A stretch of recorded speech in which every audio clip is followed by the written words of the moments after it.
Ladies and gentlemen, good day and welcome to the Persistent Systems earnings conference call for the first quarter of FY22 ended June 30th, 2021. We have with us today on the call Dr. Anand Deshpande, Chairman and Managing Director, Mr. Sandeep Kalra, Executive Director and Chief Executive Officer, Mr. Sunil Sapre, Executive Director and Chief Financial Officer, Mr. Saurabh Dwivedi, Head of Investor Relations, and Mr. Amit Atre, Company Secretary. As a reminder, all participant lines will be in the listen-only mode. There will be an opportunity for you to ask questions after the presentation concludes. Should you need assistance during the conference call, please signal an operator by pressing star then 0 on your touchtone phone. Please note that this conference is being recorded. I now hand the conference over to Mr. Sandeep Kalra. Thank you, and over to you, sir. Good afternoon, good morning, good evening to all of you, depending on where you're joining us from. It's good to be with you once again, and I hope all of you are continuing to stay safe and healthy. Before I go into the financial and business updates, I would like to start by thanking our team members and customers for their resilience and their trust in us during these unforeseen times. Several of our team members and their extended families were impacted during the second wave of COVID-19. Sadly, we even saw a few of our colleagues succumbing to COVID. Pray for the well-being of the family and their loved ones. As a countermeasure from our side, we have been undertaking vaccination drives for all our India-based employees and their families. We are happy to report that more than 10,000 of our associates and their families have availed of these vaccination drives. As the vaccinations have progressed, a small percentage of our employees have also started to work from office. We expect the numbers to go up gradually. However, we'll be taking a cautious approach to return to office while considering the possibility of a third COVID wave, as well as region-specific nuances. Once again, we sincerely pray for everyone's well-being. With that, let me get into the business and finance. Coming to the quarterly financial performance, as you would have noticed, we delivered yet another quarter of strong growth, delivering continued progress on all major business metrics. On the financial side, the revenues came in at $166.8 million, giving us a growth of 9.2% quarter-on-quarter and 27.3% year-on-year. This is in US dollar terms. In rupee terms, this translates into a growth of 10.5% quarter-on-quarter and 24.1% year-on-year basis. This is among the best quarter-on-quarter, year-on-year organic growth delivered by us as an organization. Our EBIT for Q1 came in at 13.5%. This translates into an EBIT growth of 13.5%. And this translates into a growth of 13.7% Q1. Now let me give you a little color on quarter's performance from an industry vertical and service line perspective. Quarter's growth was broad-based and was led by healthcare and BFSI industry verticals. These grew 15.5% and 11.8% respectively on a sequential quarter-on-quarter basis, followed by software and high-tech segment that grew by 5.2% on a sequential quarter-on-quarter basis. On a year-on-year basis, the growth was broad-based as well, with all the three industry segments faring very well. Healthcare came in at 32.1%, banking financial services at 23.5%, and software high-tech at 27.9% year-on-year. We also saw consistent growth across our top account categories, whether it was our top 1, top 2 to 5, top 6 to 10, or top 11 to 20.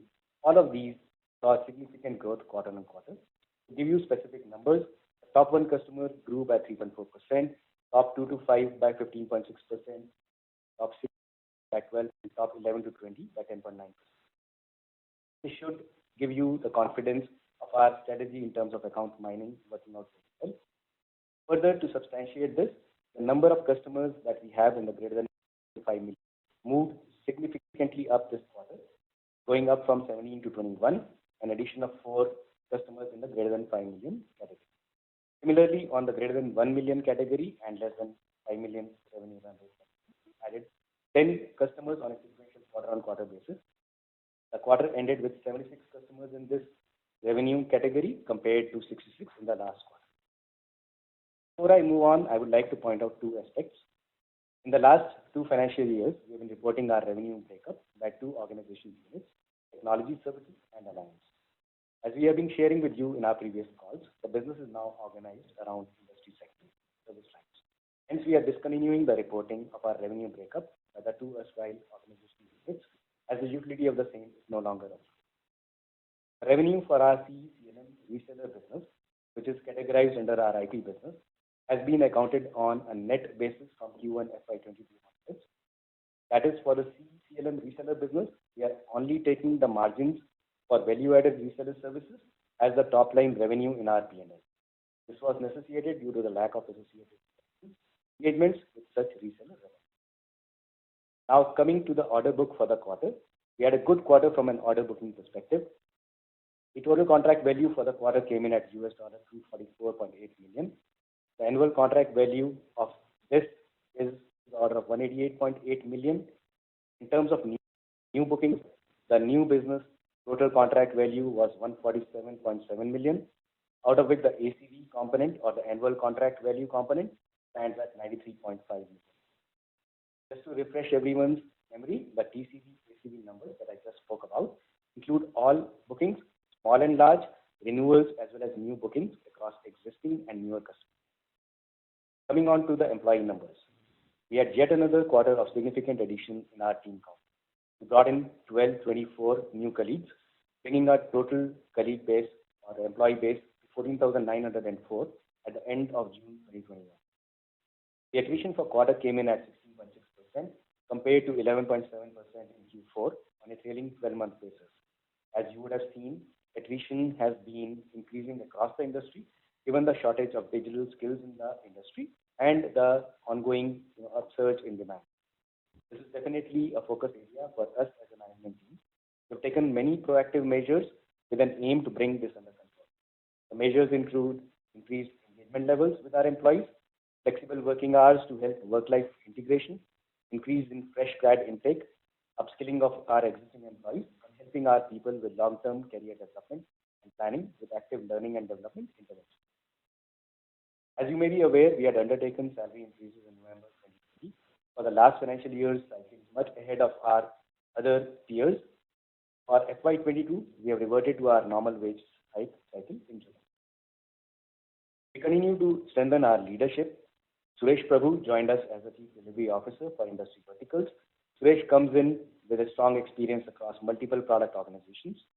Suresh's experience should help us further enhance our digital engineering expertise. We also continue to strengthen our team with addition across sales, delivery, and enabling functions. These additions to our team would help us strengthen our muscle as we move with conviction towards our big for 2020. Coming to the M&A front, the integration of CAPIOT has progressed well, and we continue to see quarter-on-quarter growth in our integration practices. We acquired the IP and business assets of Sureline during Q1. The IP and the team of Sureline has augmented our capabilities in cloud migration, modernization services.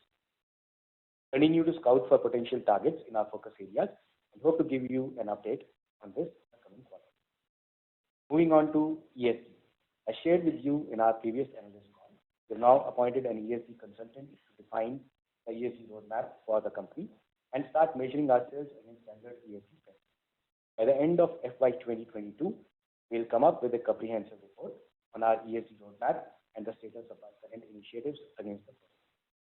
Now I'll turn the call to our CFO, Sunil Sapre, to give a detailed color on the quarterly financials and the related. I'll come back after Sunil's comments to give you some more details on the key client wins for the quarter and awards and other recognitions the quarter got. Over to you, Sunil. Yeah, thank you, Sandeep, and good evening to all. I hope you're all safe and keeping well. So Sandeep has given very much about the business. Let me give you some more financial details for the quarter ended June 30th, 2021. So revenue for the quarter at $166.82 million, registered QOQ growth of 9.2% and YOY growth of 27.3%. And you will recall that in the year of the pandemic, when the pandemic outbreak happened, in the first quarter of last year, we have also had a growth. So this is a significant improvement in year-on-year growth that we have seen. The revenue in INR terms was 12299 million, reflecting growth of 10.5% QOQ and 24.1%. As regards industry verticals, BFSI grew at 11.9% by 11.8% quarter-on-quarter, healthcare by 15.5% Q2, and technology companies by 5.2%. Coming to linear revenue, offshore linear revenue grew by 10.7%, primarily on account of volume growth of 8.6%, while billing rate grew by 2%. The on-site linear revenue grew by 12.9%, comprising of volume growth of 10.2% and increase in billing rate by 2.4%.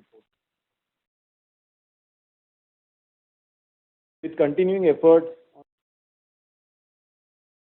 on improving the level of engagement with customers, you would observe that the number of customers in greater than 5 million category went up from 17 to 21, and in 1 to 5 million category went up from 66 to 76. As you are all aware, this quarter has visa expenses on H-1B visas. The impact of this cost on the margin was 50 basis points. Given the increased demand for talent in the market, the attrition during the quarter went up to 16.6%. We continued the hiring momentum during the quarter, adding 1,224 to the net headcount addition. This is on the back of the 2 quarters gone by in the earlier year, where, if you remember, we added 1,618 employees in Q3 and 1,242 in Q4 of last year. The gross margin stood at 33.5% as against 33.9% in the previous quarter, largely because of the one-time seasonal expense on visa filing. S&M expenses were in line.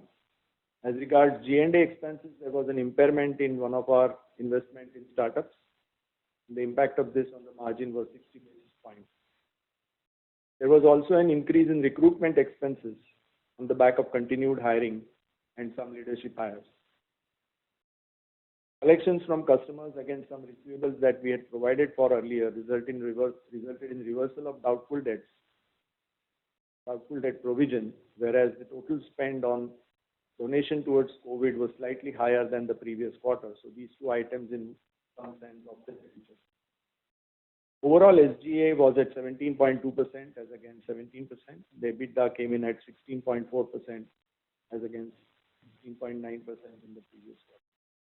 You will observe that these 2 one-time or one seasonal item in form of visa costs and the other in terms of the impairment are the 2 main reasons. Otherwise, most of the items were in line. Depreciation and amortization accounted for 2.8% against 3.8% in the previous quarter. As you will recall, we had mentioned about one of the products that had completed amortization in the last quarter. With that, EBIT was at 13.5% as against 13.2% in the previous quarter. Treasury income for the quarter was rupees 256 million against 211 million in the last quarter. Forex gain was rupees 109 million against 174 million rupees in the previous quarter. With that, the profit before tax was rupees 2031 million at 16.5% as against 16.6% in the previous quarter. The effective tax rate for the quarter was 25.5%, same as in the previous quarter. And with that, PAT for the quarter was rupees 1512 million at 12.3% of revenue as against 1378 million in the previous quarter at 12.4% of revenue. Coming to the operational capex, it was 141 million rupees in this quarter. The cash on books at rupees 19955 million as at 30th June compared to 19831 million as at 31st March. As you would be aware, quarter happens to be a quarter of payout of the annual bonuses and thus trends lower in terms of net cash added during the quarter. As Sandeep mentioned, we also had a small acquisition related payout during this quarter. As collections continued to be very good, the DSO came in at 54 days as against 55 days in the previous quarter. Forward contracts outstanding as at 30th June was $140 million, an average rate of 70.78 rupees. Thank you all, and I hand it back to Sandeep. Thank you, Sunil. Now to give you a color on the key client wins from the quarter. Our press release for the quarterly results carries a number of our wins and I'll just highlight a few. The banking, financial services, and insurance segment, we were chosen as a partner to co-engineer our next generation microservice platform and to manage the legacy products by a leading US state and local government solutions provider. This is roughly a 5-year deal with a provider to pretty much take the legacy products to the next generation and also accelerate the product roadmap. The next win that we saw in banking financial services was with one of the largest banks in the US, where we were chosen as a partner to transform wholesale and commercial lending operations through consolidation of multiple legacy systems of record. In healthcare life sciences, we were chosen to manage the Salesforce roadmap, implementation, and provide managed services to support proprietary inventory management platform moving to Salesforce for a large US-based pharmaceutical firm. We were chosen by a large US-based global retail pharmacy company to implement and modernize cloud-based security utilizing Microsoft Azure. In the software and high-tech and emerging technologies, we won a multi-year, multi-million-dollar deal involving the implementation of Salesforce platform to drive business growth, improve customer experience, and unify business processes for an education private organization. For a leading player in gaming products and services, we were chosen to provide re-architecting, re-engineering, and modernization services for gaming systems. This is again a multi-year, multi-million-dollar. Now moving on to the awards and recognitions for the quarter. Q1 saw us get continued recognition from multiple industry-leading analyst firms and associations. Mention a few. For the 5th consecutive quarter, we were named a top 15 sourcing standout for managed services in Q1 Global ISG Index in Booming 15 category. ISG also named Persistent a rising star for digital transformation in 2020 ISG Provider Lens for healthcare digital services for the US. We were named a star performer in Everest Software Product Engineering Services PEAK Matrix Assessment for 2020. Moving on to the partner ecosystem. We continue to invest in deepening our collaboration with IBM to accelerate hybrid cloud adoption in the enterprise. Under this collaboration, we'll continue to invest in IBM technology that helps its customers adopt hybrid cloud architectures with Red Hat OpenShift, industry-specific clouds, and advanced security practices. During the quarter, we also became a key development, support, and deployment partner across the IBM automation portfolio, including IBM Cloud Pak for business automation, robotic process automation, and other network automation solutions. More details on these partner activities are available in our earnings review and on our website. In summary, we delivered well in Q1. We're seeing a good traction for our services in the markets we serve, and we are confident of growth journey going ahead. With this, I would like to conclude our prepared comments. I would like to request the operator to open the floor for questions. Operator, please go ahead. Thank you very much, sir. Ladies and gentlemen, we will now begin the question and answer session. Anyone who wishes to ask a question may press star and 1 on their touchtone telephone. If you wish to remove yourself from the question queue, you may press star and 2. Participants on the webcast can use the chat box option appearing at the bottom of their screens to submit their questions to the management. Ladies and gentlemen, we will wait for a moment while the question queue assembles.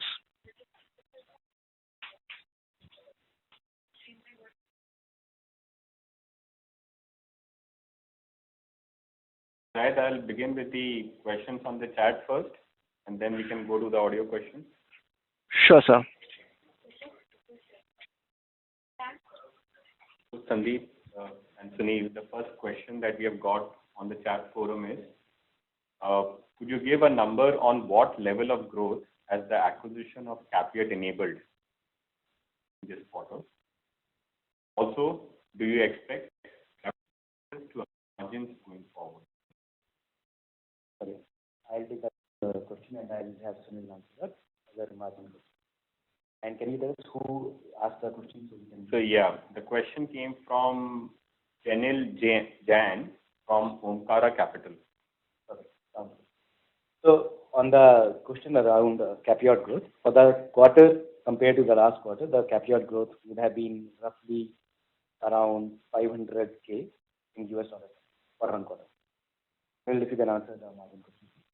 Yeah, sure. So on the travel expenses coming back, while there has not been resumption of travel in a very big way, but we do expect US and Europe to slowly have increased travel going forward.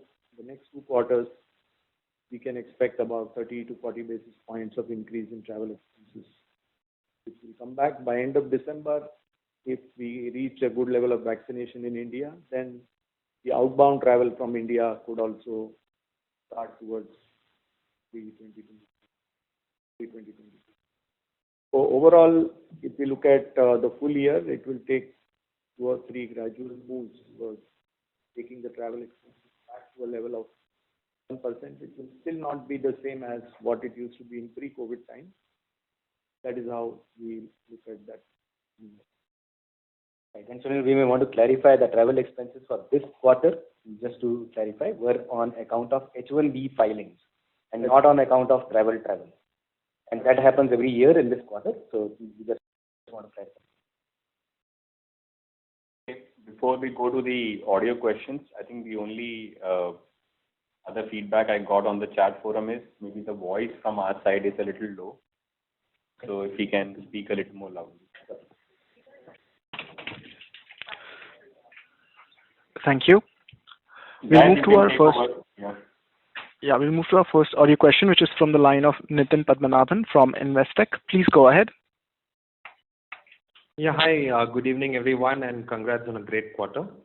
Now, the first question was around the TCV and ACV data.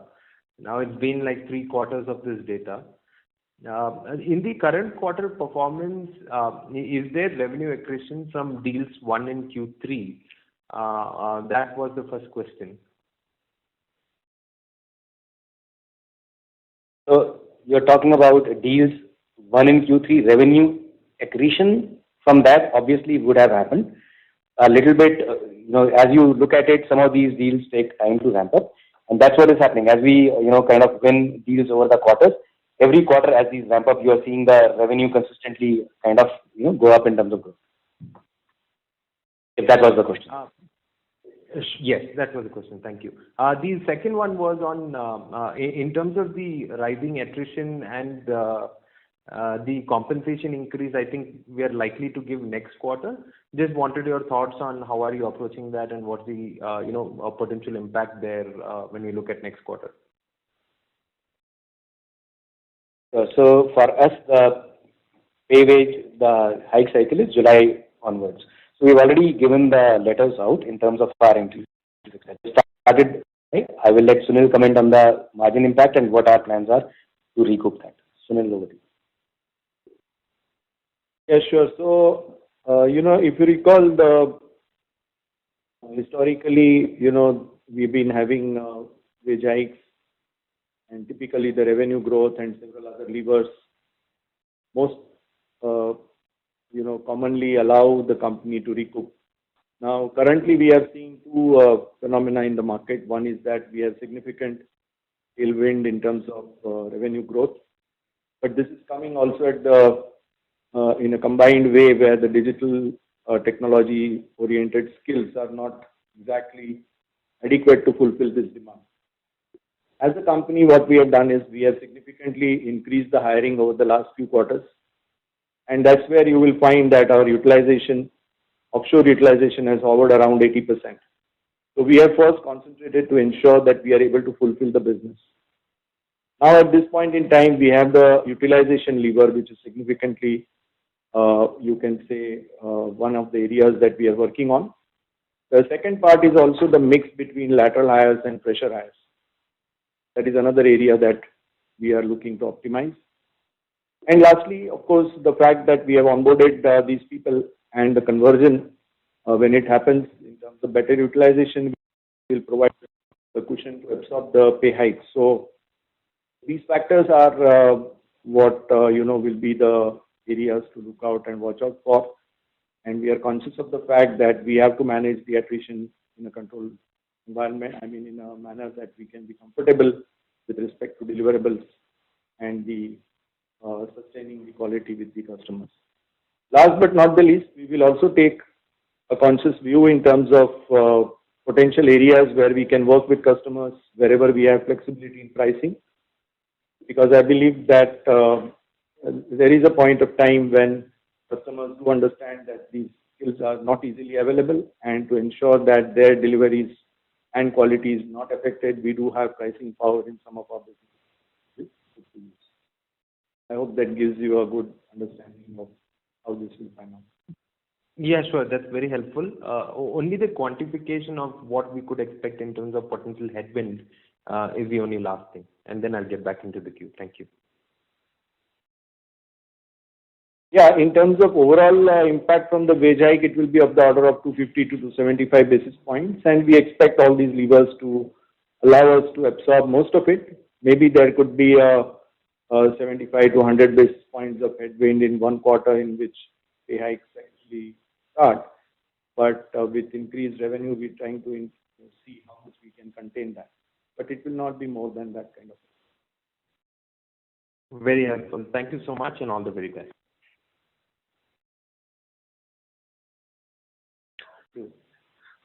Thank you very much. Next question is from the line of Vimal Goyal from Union Asset Management. Please go ahead. Yes, thank you for the opportunity. And firstly, congratulations to the team. Splendid results. I have two questions. The first one is on attrition. So you mentioned that FY21 really saw industry-leading wage hikes being rolled out by the company. And despite that, the attrition, while it has been a phenomena for the industry as a whole, but our attrition, a sequential increase in attrition seems to be a tad higher as compared to what some of the peers that have reported numbers. So if you could just give your comments there. The second bit is on your subcontracting cost. So currently our subcontracting costs are at 14.7% of sales. This is probably the highest in the industry currently. What is your sense? I mean, how does our business particularly need such high levels of subcontracting? If so, what would be the sustainable level for subcontractors going forward? And along with the margin levers that you just mentioned, could lower subcontracting cost be another lever that we should count? Thank you. That's all from my side. All the best. So I'll take the attrition part, and I'll have Sunil talk about the subcontracting cost. So on the attrition side, you have to look at companies in the context of the areas they work in. So if you look at Persistent, we have always been on the cutting edge of technology. We are the leaders in digital engineering, and hence, the kind of skill sets that we have in the company, whether it is doing, custom products for technology companies or doing digital engineering enabled programs in cloud, data, Salesforce, etc. We are on the cutting edge, and those are the skill sets that are the hottest in demand in this, post, or if I can say, post-pandemic times. So that is the reason that we may have a tad bit higher, attrition that looks like from the outside as compared to a general purpose, IT services company which also does, ERP or legacy stuff or legacy infrastructure management. So that is the rationale that is there. Having said that, this is an area of focus for us, and we are committed to making sure we do the best in terms of engaging our employees, and we have good plans in place for that. Now over to you, Sunil, for the subcontracting part. Yeah, sure. So on the subcontracting side, you would have observed over the last 2 quarters, given the fact that we are continuing with this situation of restricted movement. Right. So on one side, the flexibility of using your own staff while they may be in a particular country, but the mobility of that staff within the country is limited. Whereas we have been winning deals, you would have seen in several new areas where we definitely require certain skills that may necessarily not be available to join on a full-time basis. Our approach is to ensure that we are able to convert these as we get more visibility of their continued deployment, and not to kind of engage them that can lead to disruption of costs. So the whole idea is to optimize that, and be rest assured we are continuously keeping track to ensure that they are that is a channel that we use only in select cases and to fulfill the needs. Once the flexibility to travel improves, the reliance on that will gradually reduce. So is it that, maybe there is a need for more, local delivery centers? Probably that could have been the case if we had more local delivery centers outside and probably had more, local employees hired before. We wouldn't have required so many subcontractors. And the subsequent question then would be that, if at all we are, as and when travel starts, you will replace it with, your people on site. And further, can those on-site people then probably, can that work shift offshore when the project really, is steady state? So can that happen? And as I said, the question was really to gauge if subcontracting can really be a margin lever for you. And lastly, just one more question on the TCV. Is there the sequential decline in the TCV this quarter? Okay, so let me answer these questions. So as far as, and I'll try and keep it brief because we need to, take multiple people's questions. So absolutely, you are absolutely right. In an ideal scenario where COVID could have been predicted, people would have had, onshore hiring done and, we would have any which way scaled up the nearshore, onshore kind of things. They are on the roadmap. As soon as the COVID gods allow us to do it, you will see us have, more presence on site as well as, nearshore centers. Is it a lever going ahead for margin improvement? Yes, it is. But again, we'll have to let things pan out as we go along. The first and foremost thing is to make sure we have a good growth going. We need to fulfill our customer demands. We need to deliver our projects, absolutely impeccably. And that's where some of these things will play out. So that is first thing. And in terms of TCV, look, a company that does, today we announced, let's say $166.8 million, roughly $167 million. We're talking of TCV of 245. And last quarter also, the TCV was roughly in the same range. So I think it's a fairly healthy thing. As a management team, we are fairly comfortable with this. Some quarters will be higher. 2 quarters back, it was higher than this. Some quarters will be at this level. Some quarters will be at a lower level. Look at it from a annual perspective and look at what we have delivered on a sequential quarterly or sequential year-on-year basis. All of these point out towards a healthy trend. And we are comfortable with the TCVs where they are. And we will, try our best to do more. Great, sir. Congratulations Hopefully once that again and all the best. All the best, sir. Thank you. Thank you. Thank you. Ladies and gentlemen, in order to ensure that the management is able to address queries from all of the participants, please restrict your questions to one per participant. Time permitting, you may return to the queue for your follow-up questions. The next question is from the line of Sandeep Shah from Equirus Securities. Please go ahead. Yeah, thanks for the opportunity and congratulations on once again a great quarter as a whole.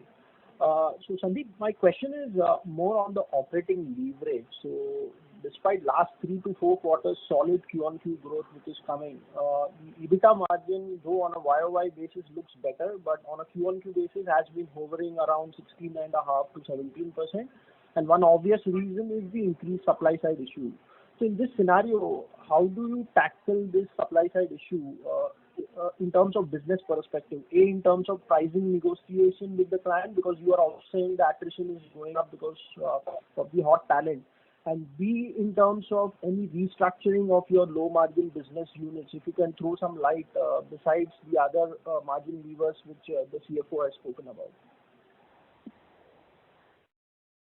Sure. So as far as pricing negotiation is concerned, I would say it's a collaborative thing with our customers. A number of our customers have been with us for years, and even the newer customers understand the market dynamics. And so we are in discussions with many of those on seeing when the contracts, anniversary periods come, how we can, work with them to bring in the COLA at the right levels, etc. That gives us the cushion to be able to, retain the talent and do the right things. And in some places, we are looking at other ways and means of doing special bonuses along with the customers as well. So that's as far as price negotiation is concerned. All of that is on that table. And the other part about low margin businesses, at any point in time, we are, having an eye on the low margin business.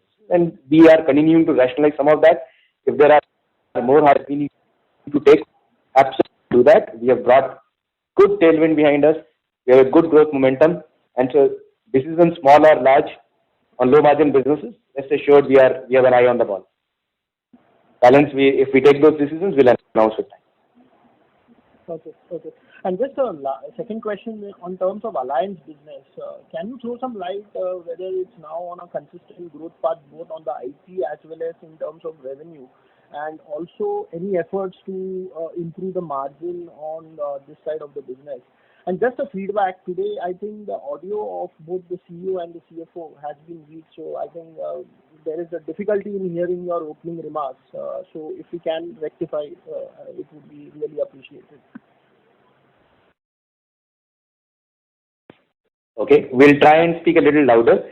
Let us know if this is any better, Sandeep. Is this any better for you? Yeah. It's better. I think in the opening remarks it was really bad, and it has improved thereafter. Yeah. Okay, sounds good. If we have time towards the end of the call and we are able to complete the questions, we'll try and do that. And otherwise, in the recorded version, we'll make sure that it is corrected. So, let's go back to the alliance business. Your question was on the growth in the alliance business. Yes, so alliance business is definitely seeing some amount of growth. If you look at our top one customer, the sequential part is the alliance business. So you can pretty much relate to it. The top one business grew by 3.4%, sequentially. So from that perspective, you should be able to gather between that and the fact sheet that we have all the details about that.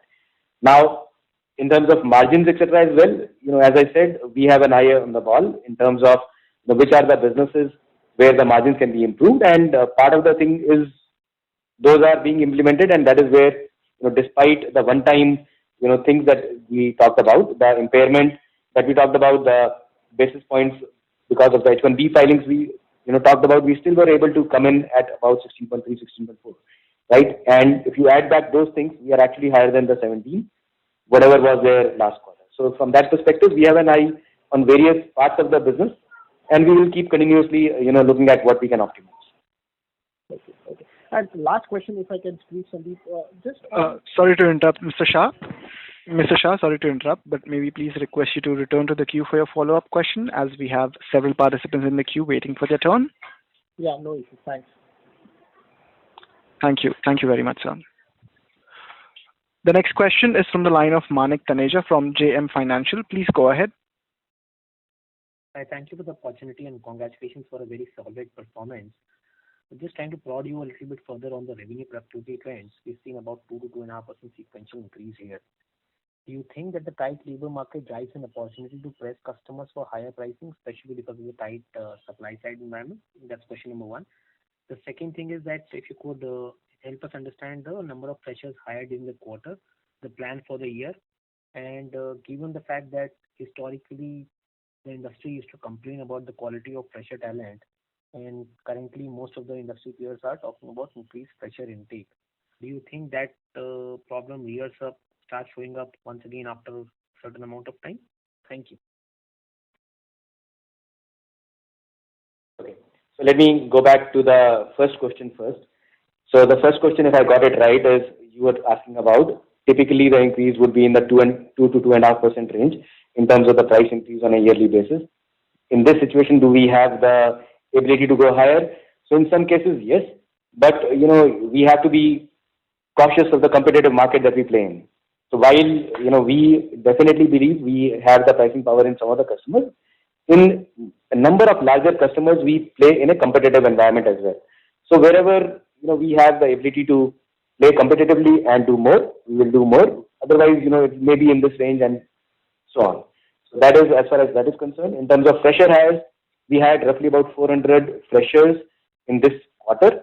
For the yearly basis, we are looking at roughly about 2,000 freshers, but they will obviously be staggered out and they will go through their training programs, etc., before they become productive. A typical training program may last between 4 to 6 months, depending on the technology that they are in. So that is the high-level answer to your question. Thank you. Thank you. The next question is from the line of Mohit Jain from Anand Rathi. Please go ahead. Hi, sir. This is actually a follow-up of the previous one. I think the first part of the question is billing rate improvement seen in 1Q FY22. So what happened in the last 3 months that your billing rate both onsite and offshore has moved up sharply and changing the trend which we were seeing over the last few quarters? And second is on the fixed component of S&M. S&M cost as a percentage of revenue is behaving as a totally variable cost. So is there some element of it which moves in line with revenue, or should we expect it to behave like a fixed cost going forward? Thank you. So I'll have Sunil answer the questions. Sunil, go ahead, please. Yes, on the sales and marketing costs, I don't think that they will be fixed in absolute terms. There will be some kind of additions to the cost happening, but in terms of percentage to revenue, you will find that on a wider revenue base, there will be some release of basis points in the sales and marketing cost. And on the first question about billing rates, yes, I mean, consciously we have been working with clients and trying to optimize the pricing position that we have, like Sandeep mentioned, whether in new projects or in case of renewals, wherever we have an opportunity to discuss the same with the clients. We have that kind of a benefit available in certain parts of our business. So it's consciously happening. It's not because of anything particularly standing in the earlier quarters, but it's a conscious effort to improve our. That's the needed to ensure that we are able to hire good talent and pay them well. So 1Q, you already saw some price increases, right? Yes. Yeah. Okay. Thank you, sir.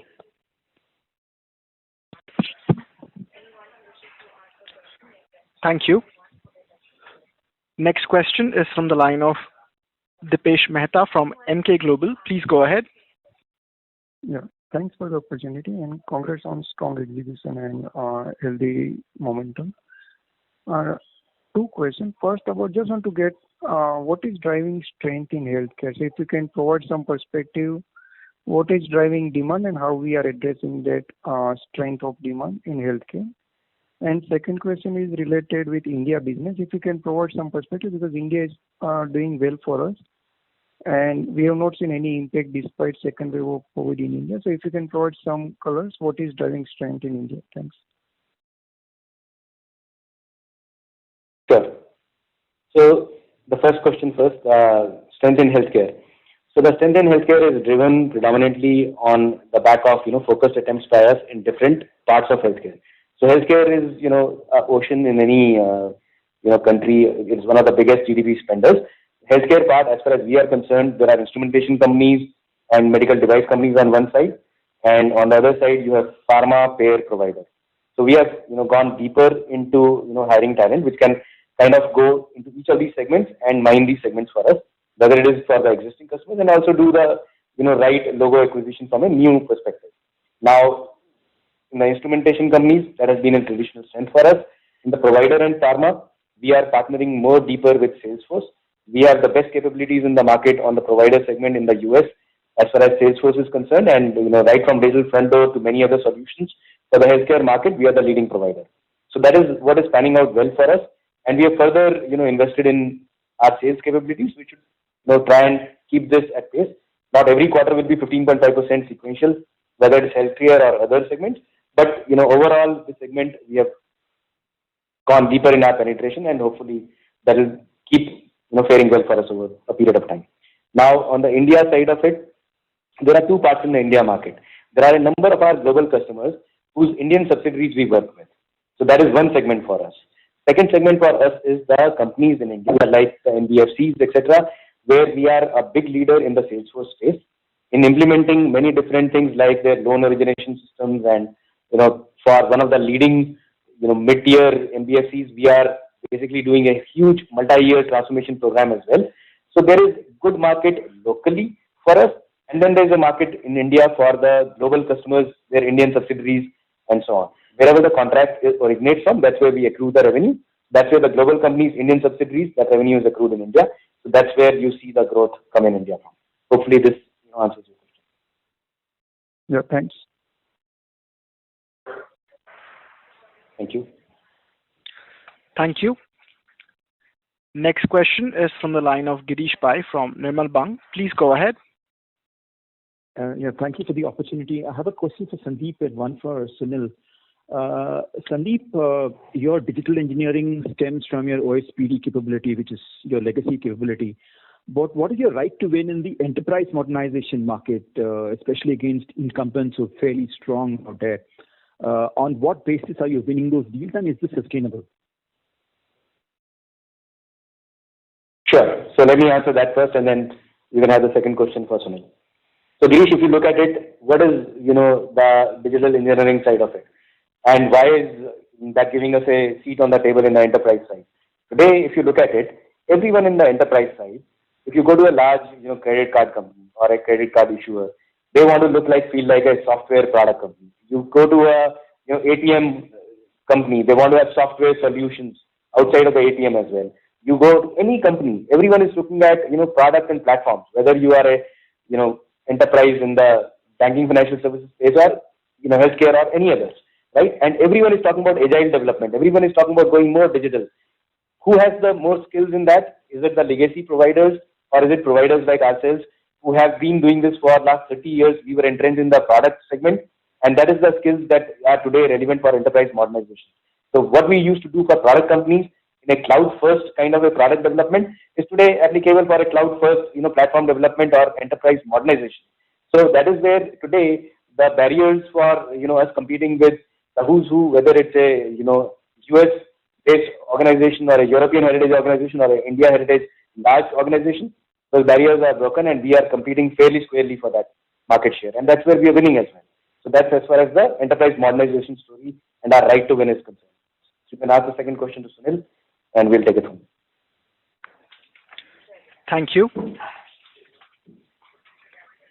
Next question is from the line of Abhishek Shindadkar from InCred Capital. Please go ahead. Yeah, hi sir. Thanks for the opportunity and congrats on an excellent quarter. My first question is regarding the growth in Europe. Anything that we should read? It's been quite volatile, both on a quarter-on-quarter and a YOY basis. And my second question is more about the strategy. So now with us positioning ourselves as a pure play OPD player.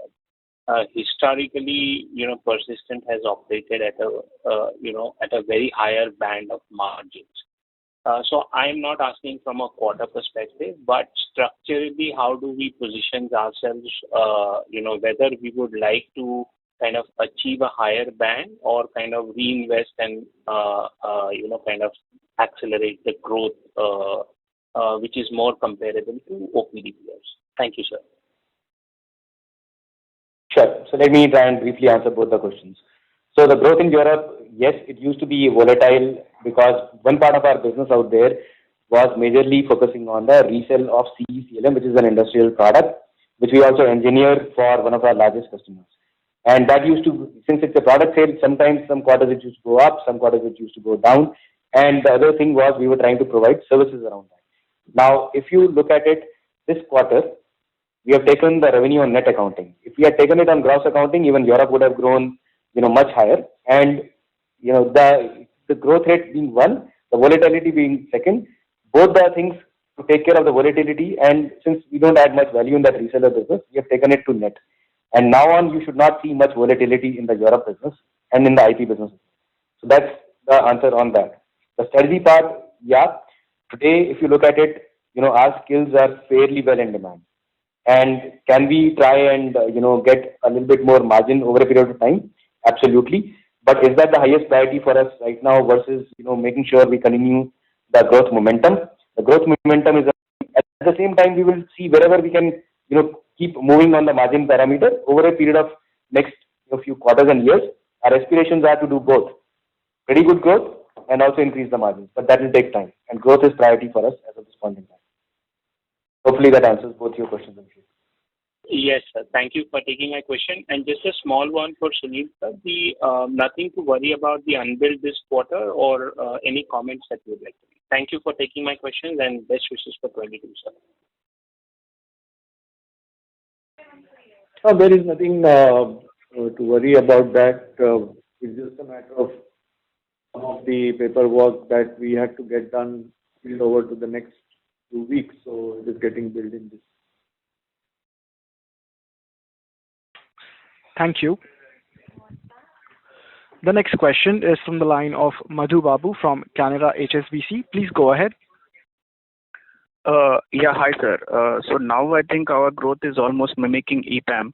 So do you encounter EPAM and Globant in competition in a couple of our deals? And second is that with the kind of cash balance and with the kind of momentum, is it the right time to go for a much bigger acquisitions? Thanks.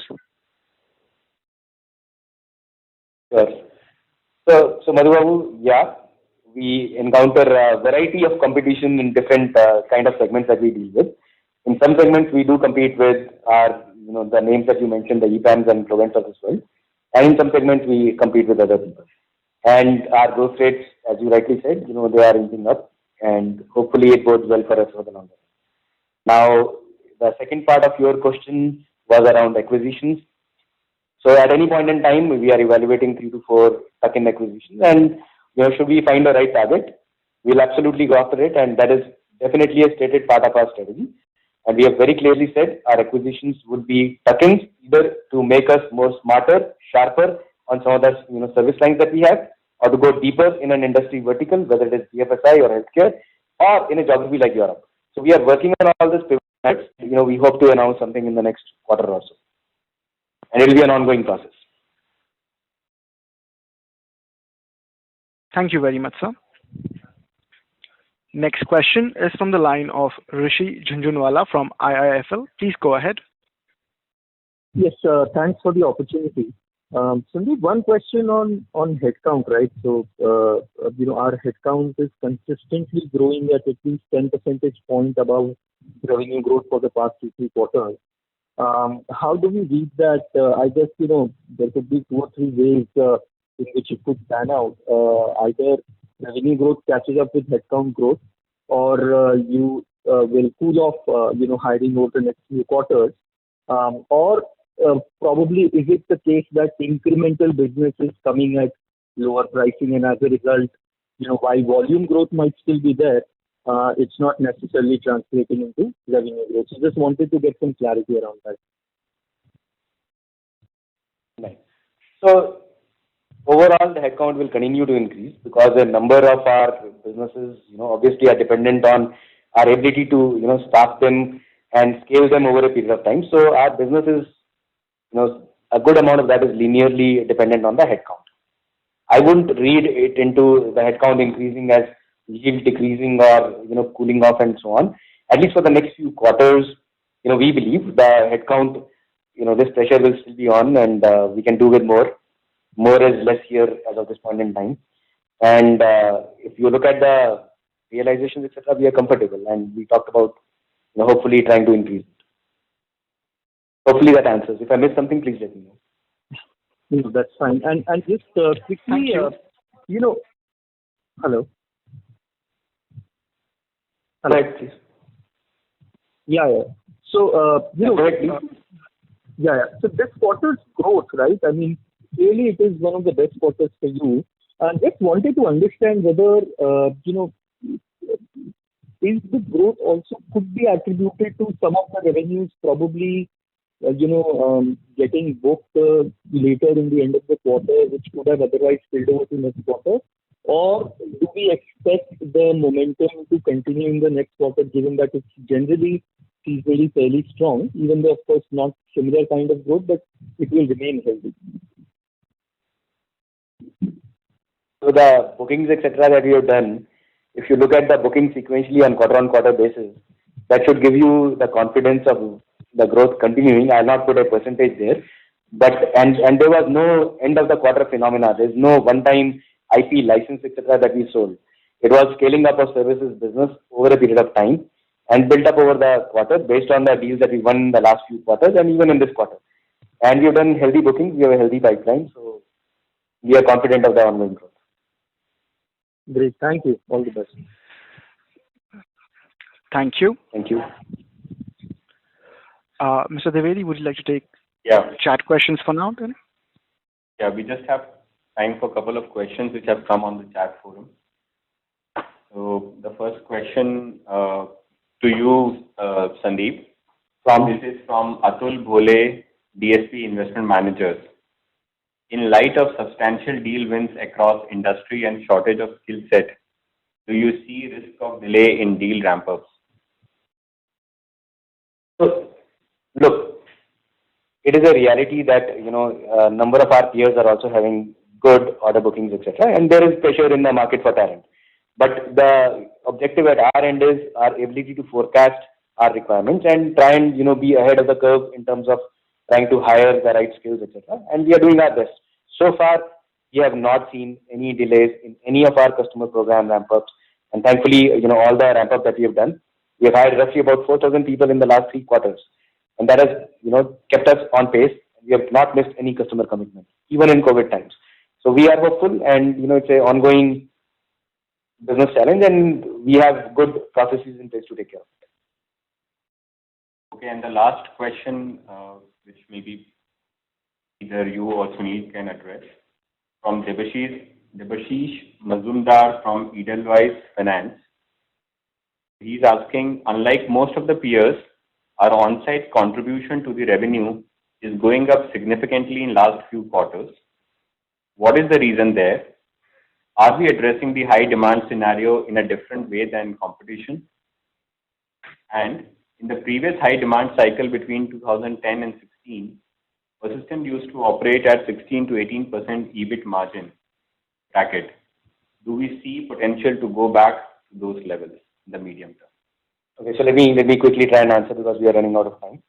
So as far as we are concerned, look, when we talk of digital transformation related projects, there's an upfront, good amount of interaction that's required with the customers. And at times you need more, upfront headcount to be deployed on site to be able to, have those discussions and engage at the levels with the business that we need to. So that is there, and, those are normal business scenarios. So I don't think that's a thing to worry about. As far as the margins are concerned, as we've said, we've got a good growth going. Growth with the right balance of margins is what we are looking at. We are not looking at, squeezing EBITDA out of every, thing that we can. Businesses can be run differently. We are confident with our growth and a right balance of EBITDA. So with that, I think we should stop here. So once again, we'd like to thank our 15,000 team members, our customers and our partners for their, unflinching support in this, COVID times as well. We have been on a good growth journey for last many quarters. We are bullish on our prospects for the future. We appreciate your spending time with us on the call today and look forward to connecting with you again in 3 months, hopefully with a positive update on an ongoing basis.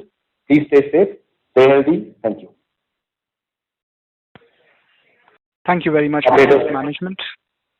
Ladies and gentlemen, on behalf of Persistent Systems Limited, that concludes today's conference. Thank you for joining us, and you may now disconnect your lines.